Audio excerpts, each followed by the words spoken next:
Now, when we put this show together, our only goal is to try and find topics that will be interesting. Our goal is not to come up with topics that are upsetting, but for some reason, I have no idea why, this seems to upset people. Nationally, people prefer gas cars more than electric ones. Apologies to Elon Musk. Good news for the governor, because in California, EV sales are up, according to a AAA survey. Early adopters who wanted an EV already have one. The remaining group of people who have yet to adopt EVs consider the practicality, the cost, the convenience, and ownership experience.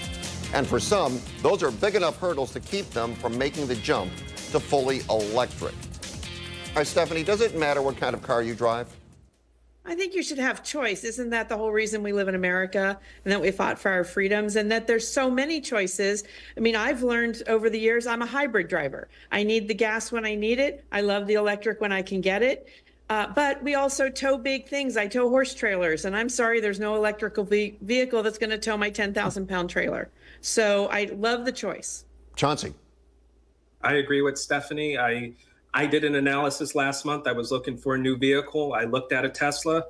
I just don't see the cost savings, and my time is precious, and I cannot be at a Tesla or any charging station for 30 minutes to an hour waiting to get a charge. Yeah, see, there's a major problem with charging stations throughout the state. So if you buy an electric car, I guess the question is, Chauncey, is the risk worth the reward?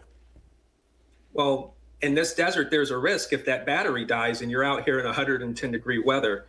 You know, it was funny yesterday, real quick, I had a client that came in and said, my car is running because if I turn it off, because there's less than 10% charge, it will not turn back on. That is a risk that I'm not willing to wage. So, Stephanie. I think we're way behind on the charging stations and being able to support all these electric vehicles. But at the end of the day, I love the choice. And I think hybrids are the way to go because it gives everyone a little bit of both. All right.